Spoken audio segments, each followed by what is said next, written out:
Oh yes. How are you, Mr. Hilfiger? Good. Good to see you. How you guys doing? All right, thank you. Could you say hello to Hollywood Uncensored? Hello, Hollywood Uncensored. All right. And the beautiful Vanessa. Hello, Vanessa. Vanessa, MJ, Rich, Rap. Where's Lo? Everybody. He's going inside. Okay, he'll be back out. He'll be back out. You don't know Lo? Everybody knows Lo. He's what you do? He's a rapper. Rap. Okay. Can I take a picture with you? David, Alan, help me.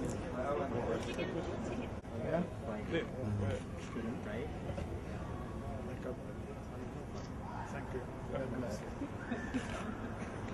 All right, let's get this straight. What's good, y'all? What's the numbers TV? It's your boy Paul Rowe. Make sure you subscribe to the channel if you're not subscribed already, and like a video if you appreciate the content that Paul Rowe and What's the Numbers I provided. Today we back on a profile piece. This one is on Everybody Knows Lo. In this video, we're going to talk about his beginnings and how he became a part of the music industry.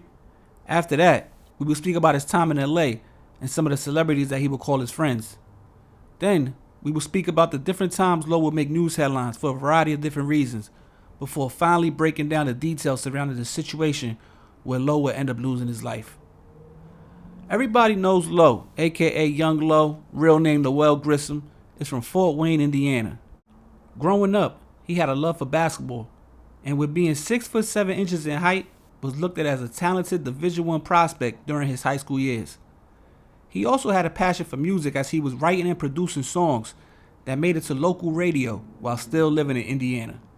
Eventually, while getting recruited to Purdue University, Lo made the decision to attend a junior college in California in an attempt to get his grades in order to become eligible to play Division I basketball. But while he was out in California, Lo would get bit by the LA show business bug. He no longer wanted to pursue a career in sports and instead decided to chase his dreams of becoming a successful artist and songwriter in the music industry. Once his mind was made up, Lo wasted no time as he began making connections on the LA music scene, and before you know it, was hanging out with some successful and well-known artists. Lo's most notable relationship was the one he had with the singer Chris Brown. Him and Chris formed a business relationship, with Chris eventually making Lo, who went by Young Lo at the time, a part of his OHB music crew in 2016. Lo would travel around the world with Chris Brown and even went on to release some of his own music during this time, as well as being featured on some songs with the platinum-selling Chris Brown himself. Lo also had a lot of female friends and was looked at as somewhat of a ladies' man amongst his peers. In October 2017, Lo was cutting his face while partying at a club in New York City. The cuts were deep, and the rapper needed 50 stitches on his face to seal the wound. More trouble for the rapper came to light in May of 2018, when Lo and Chris Brown were accused of rape after a woman sued Chris Brown over an alleged sexual assault that happened at the singer's house. But in 2019, the Los Angeles County District Attorney's Office declined to file criminal charges against Lo due to insufficient evidence. The lawsuit against Chris Brown was eventually dropped in April of 2020 after the singer reportedly settled the matter privately out of court. Lo and Chris's friendship remained strong throughout all the up and downs they went through. The two still hung out and did business together, but in 2021, Lo started hanging out with Jazz Prince and Hitmaker more frequently. Lo and Jazz had a close relationship going back years ago to their early come up in the music industry. Hitmaker, who was formerly known as the rapper Young Berg, had reinvented himself as a producer who became very successful and in demand over the years. He created a record label named Maker Sound Records and appointed Lo as one of the main A&Rs for the label. Lo would relocate from the West Coast to Miami to be closer to Hitmaker and the everyday dealings of Maker Sound Records. Always wanted to be on the scene in general, but especially the club scene in whatever city he was in, Lo started to become a familiar face in the clubs on South Beach. Miami is known as a party city, and South Beach is home to a bunch of different industry events throughout the year, so Lo was in his element as soon as he made Miami his new home. It looked like he was running with a good crowd that was getting money and making moves traveling the world, but unfortunately for Lo, the good times would come to an end in May of 2023, when while he was out partying at Gala Nightclub in South Beach, Lo was shot to death in front of a bunch of partygoers. 2 women were also hit with bullets at the same time Lo got shot, but they survived while Lo lost his life. The club was cameraed up, leaving the authorities with a bunch of footage to comb through from the night of the shooting, but so far no arrests have been made. Low was 37 years old at the time of his death. But yo, it's What's the Numbers TV. That was a quick profile piece on Everybody Knows Lo, aka Young Lo, real name Lowell Grissom. You understand? He had a very close relationship with his mom. You know what I'm saying? I want to send my condolences to her. And he was known within the music industry, definitely out on the West Coast in California. Was doing his thing for a long time, running around with Chris Brown, traveling out the country, in the country, dropping music, producing music, a bunch of different studio sessions with a bunch of major selling artists. If you go on his Instagram, he got pictures with the who's who of the rap game. And, you know, he sadly lost his life.